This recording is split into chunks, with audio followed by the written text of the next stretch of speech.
PACEID receives government funding. According to him, he only accounts to the president. We need to know who recruited for him the staff at PACEID. We have seen the structure of PACEID. Did they apply to get the jobs they have in PACEID? Who pays the rent of PACEID? Where do they send their accountability? Because as you know, you Ugandans, you cannot be paying taxes and somebody comes up to say, I have established an organization or a committee. Government gives you money to recruit staff.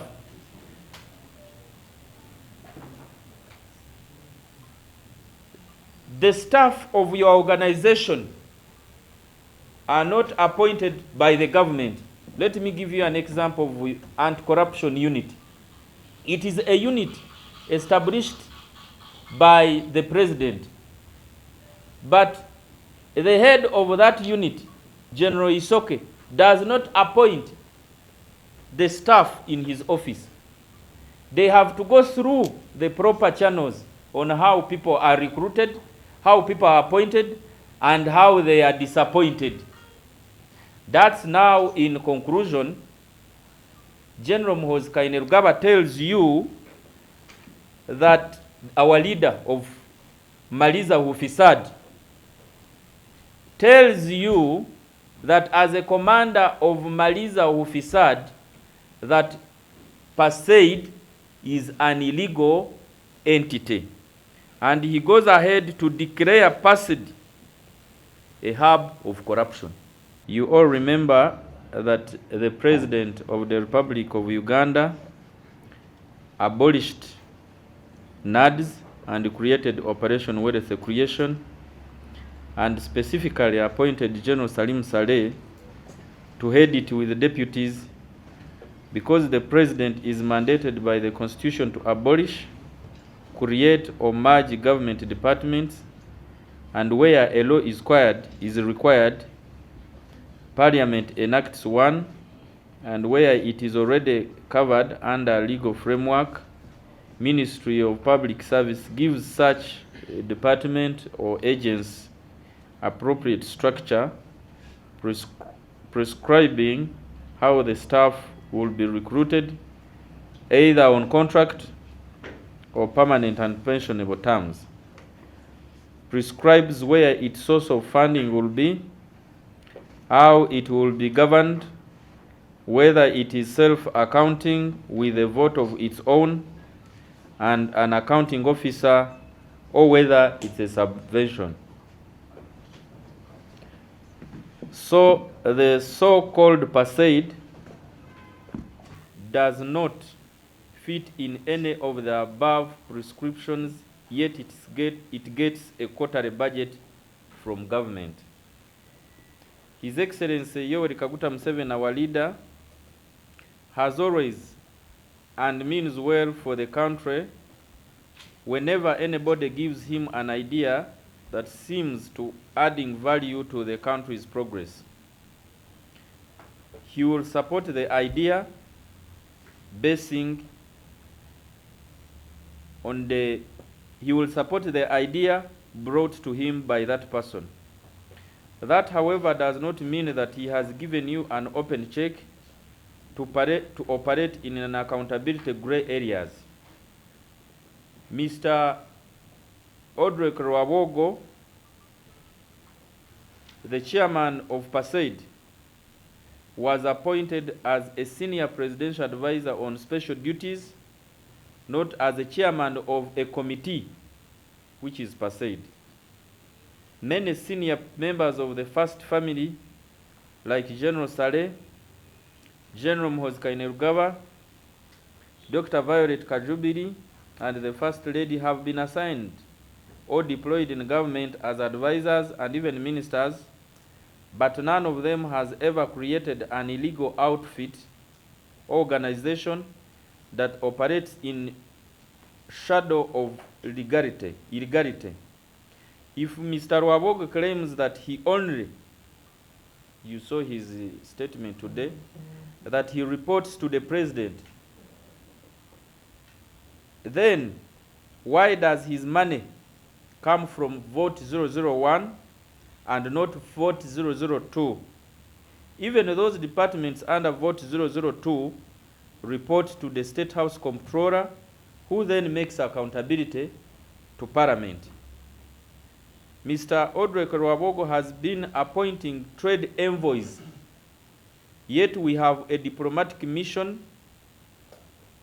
or missions, and if there is any specific need of commercial need in specific country, he or she should be appointed by the Ministry of Foreign Affairs and not Mr. Rwabwogo under PACEID.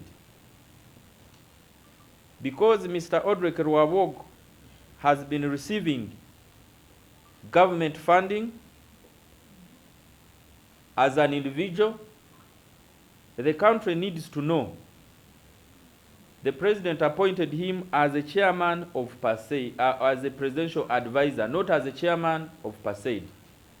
The country needs to know who then appointed him as a chairman of PACEID. Is it public service? Did he go through the procedures on how government entities, stroke agencies appoint staff? Who is the accounting officer of PACEID? Who appointed that accounting officer of PACEID? Were the procedures of recruiting government officials followed? Because as you know, PACEID receives government funding. According to him, he only accounts to the president. We need to know who recruited for him the staff at PACEID. We have seen the structure of PACEID. Did they apply to get the jobs they have in PACEID? Who pays the rent of PACEID? Where do they send their accountability? Because as you know, you Ugandans, you cannot be paying taxes and somebody comes up to say, I have established an organization or a committee. Government gives you money to recruit staff.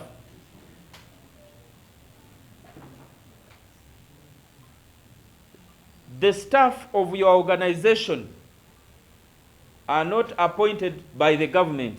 Let me give you an example of anti-corruption unit. It is a unit established by the president.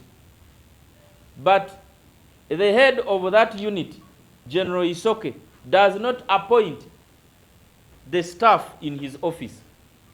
They have to go through the proper channels on how people are recruited, how people are appointed, and how they are disappointed.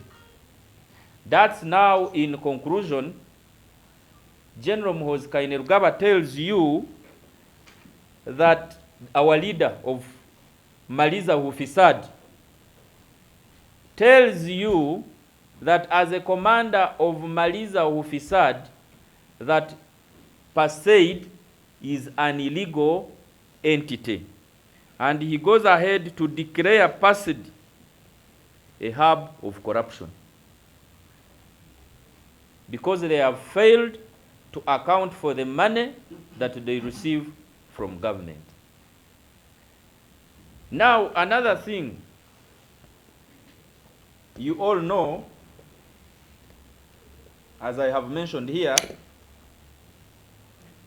that the chairman of PACEID, because General Muhoozi talked about corruption, the chairman of PACEID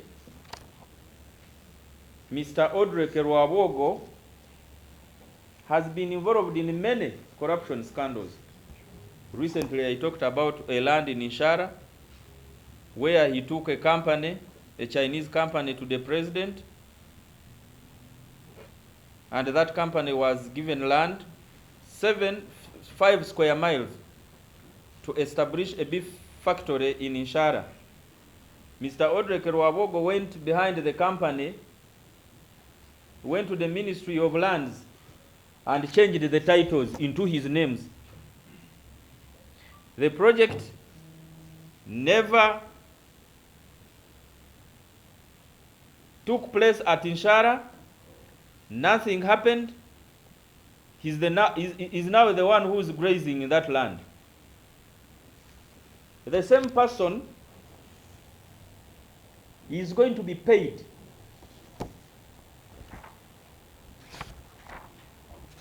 $14 million US.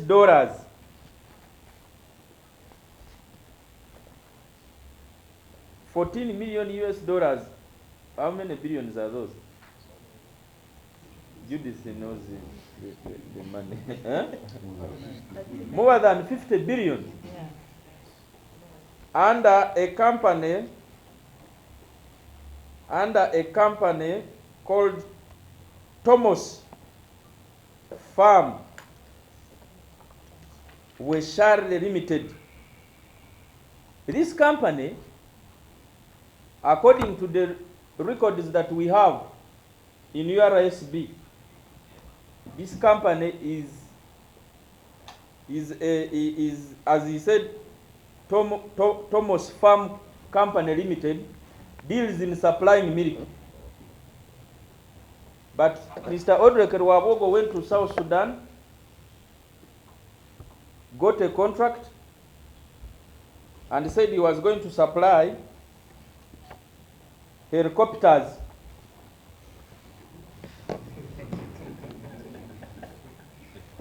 You can imagine a company which was registered to supply milk. Now, this company wants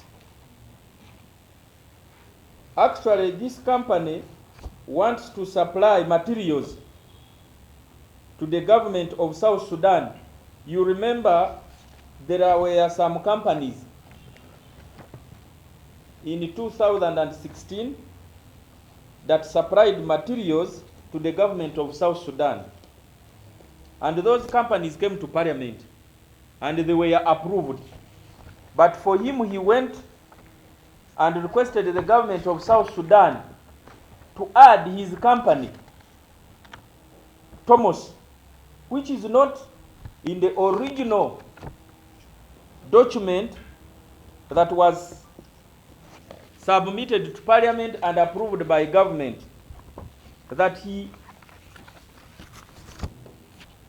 supplied materials to the government of South Sudan, to the traders. Can you imagine? How do you supply helicopters to the traders of South Sudan now?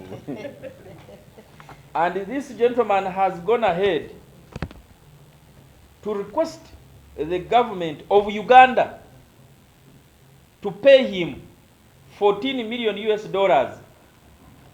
And then the government of South Sudan pays the government of Uganda.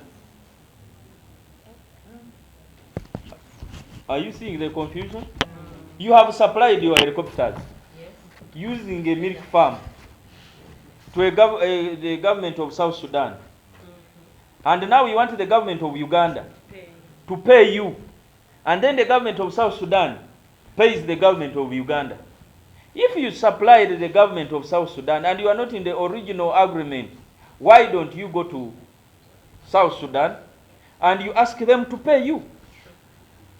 So we want to ask the Ministry of Finance not to pay this money because, one, it is illegal. We do not know Even if we know that Mr. Rwabwogo supplied helicopters to the government of South Sudan, let him go to the government of South Sudan and they pay him. But the information we are getting from the Ministry of Finance is that this gentleman is going to be paid this money. They are in the process of paying him. So to us, we believe that this is corruption.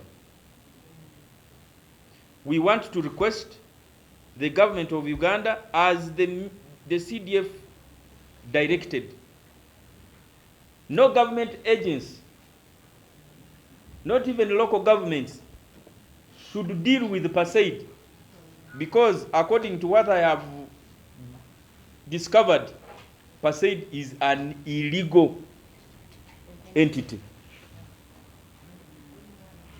We do not know how it was created.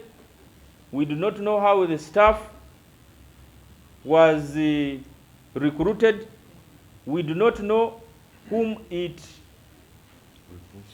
reports to, it accounts to, but it continues to go and masquerade as a government entity using the president's name to get land. You saw in his video where he was saying that district local government should ignore the message of General MK and they should continue to give him land to operate. Now for you, Mr. Rwabwogo, you can't be everywhere. You are in the media. You are training the media. You are in coffee. You are in milk. Now you are supplying helicopters.